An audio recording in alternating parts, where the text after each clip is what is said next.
손흥민 선수와 포스테코글루 토트넘 감독 사이의 감정의 골이 깊어지고 있습니다. 자연히 현지에서도 손흥민의 재계약이 불투명해지며 9년간의 동행을 마칠 것이라는 예상이 쏟아져 나오고 있는데요.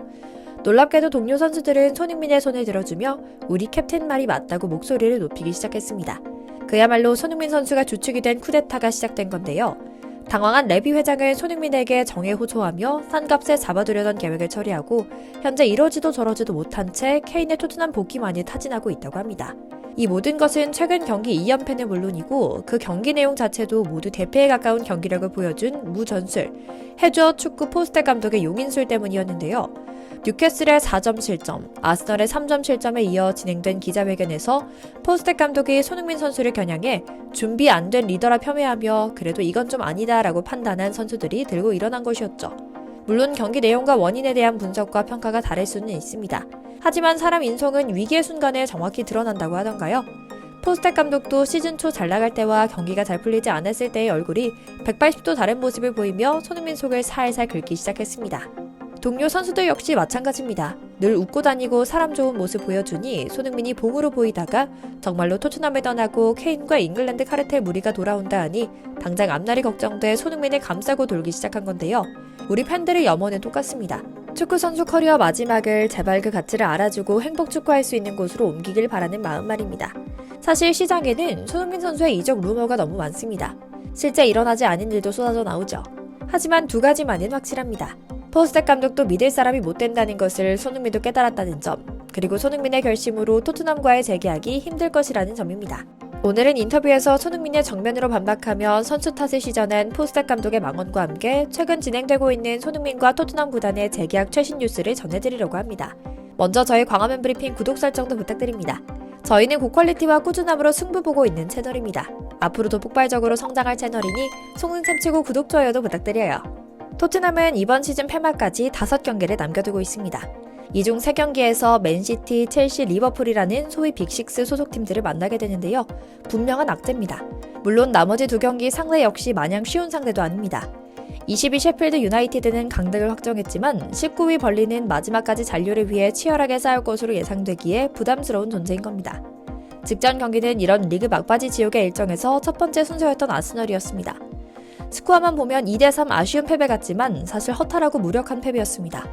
포스텍 감독이 손흥민의 스타일과 전문가들의 조언을 전혀 고려하지 않고 원톱으로 뛰는 것을 고집하던 전반전에 호이비에르의 자책골에 이어 2골을 연달아 먹혔기 때문인데요. 후반전에 손흥민의 원래 포지션인 윙포워드로 내리자마자 경기력이 살아나 부랴부랴 2골을 따라갔던 것을 보면 확실히 포스텍 감독의 전술머리는 빵점이라고 볼 수 있는 것이죠. 어쨌거나 이 패배로 토트넘은 다음 시즌 챔피언스리그에서 한 발 더 멀어지게 됐습니다. 그리고 이는 곧장 손흥민과의 재계약에 관련해서도 큰 문제가 됐습니다. 손흥민 선수와 토트넘과의 기존 계약은 내년 6월까지입니다. 즉 한 시즌은 토트넘에서 더 뛸 수 있는 상태인 겁니다. 하지만 토트넘이 올 시즌에 다음 시즌 챔피언스리그 티켓을 따내지 못한다면 손흥민은 재계약을 하지 않는 이상 남은 계약 기간 동안 토트넘 소속으로 챔피언스리그에 뛸 수 없는 겁니다. 월드클래스 선수로 꼽히는 손흥민에게는 너무나도 의욕 떨어지는 일인 셈입니다. 더군다나 손흥민은 2025년 계약 만료 시점에 32세가 되기 때문에 전성기가 살짝 지난 시점이 됩니다.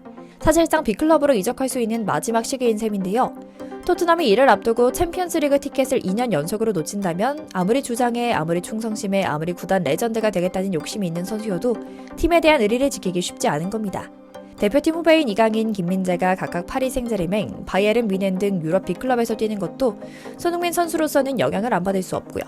그런데 이런 토트넘과 손흥민의 동행의 마침표 정황은 실제 은사인 포스텍 감독의 인터뷰 발언으로 완전히 끝날 것 같습니다. 토트넘이 세트피스에서 문제가 발생하면서 라이벌 아스널과의 맞대결에서 허무하게 무너진 데 대해 포스텍 감독은 세트피스 전략을 수정하는 게 우선이 아니라고 말했지만 주장 손흥민은 세트피스를 문제로 지적하며 이에 동의하지 않은 건데요. 포스텍 감독은 세트피스 수비 보강의 격차를 줄이는 방법이면 모든 노력을 쏟아붓겠지만 진짜 원인은 공격에서 손흥민의 주축으로 골을 만들어내지 못하고 있다는 데 있다며 손흥민을 저격합니다. 아스널전 이후 기자회견에서 나온 이 충격적인 남탓 손흥민 탓 발언은 그대로 손흥민 선수의 마음에 빗으로 날아가 꽂힌 것 같은데요. 손흥민 선수는 BBC와의 인터뷰를 자청해 작심 발언을 던집니다. 라이벌전에서 이런 골을 내주면 경기가 힘들어지고 고통스러워진다. 아스널은 제공권에서 냉정하고 강렬했다. 우리에게 많은 기회가 있었지만 골대를 강타하거나 오프사이드로 득점이 취소됐다. 다시 말하지만 이런 골을 내줬다면 더 발전해야만 한다. 선수단 모두가 각성하고 전술적인 변화나 훈련도 변화가 필요하다. 북런던 더비는 토트넘에게 특히 중요한 경기다. 우리는 세트피스에서 더 발전해야만 한다라며 팀이 세트피스 상황에서 부족한 모습을 보였고 이를 개선해야 한다고 주장한 겁니다. 이렇게 포스테코글루 감독과 손흥민이 상반된 의견을 내놓자 경기 뒷날 훈련장은 유난히 긴장된 분위기가 감돌았습니다. 원래 엄마와 아빠가 싸우면 집안 분위기가 냉랭한 것처럼요. 그런데 여기에 아들 클루셉스키가 엄마 손흥민 편에 듭니다. 사실 맞습니다. 누가 봐도 명백한 원인이 수비의 세트 플레이에 있었으니까요. 클루셉스키는 또 다른 영국 현지 매체 나인티민스와의 인터뷰에서 분명히 말합니다. 토트넘과 아스널이 기량 차이가 크다고 생각하진 않는다. 하지만 아스널이 더 체계적이고 침착했다. 우리 팀은 이 부분에서 부족했다. 아스널이 코너킥에서 세트플레이로 득점하는 동안 우리는 코너킥에서 실점했다. 세트피스 같은 어려운 상황에서 더 강해져야만 한다. 두 번째 실점도 너무 쉽게 내줬다. 순간 0대2로 밀렸다. 이렇게 쉽게 실점을 내주면 안 된다. 단순 정신력만의 문제가 아니다. 나는 우리 캡틴의 이야기에 동의한다 라고요. 그런데 지난 경기 기록으로 본 토트넘은 확실히 세트피스 상황에서의 수비진의 조직력이 형편없다는 것이 명확하게 드러납니다. 직전 경기에서도 토트넘 수비는 아스널 선수들을 무의식적으로 따라갔다가 실점을 허용하는 참사를 만들고 말았는데요. 결과적으로 코너킥에서 실점한 두 골 모두 지역 수비가 제대로 가동되지 않아 발생했던 일이었죠.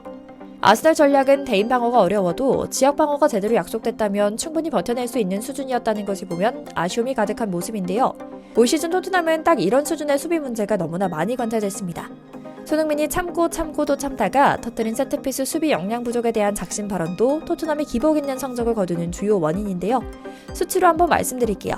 토트넘이 올 시즌 세트피스로 먹은 실점은 총 13점으로 전체 52실점의 무려 25%입니다.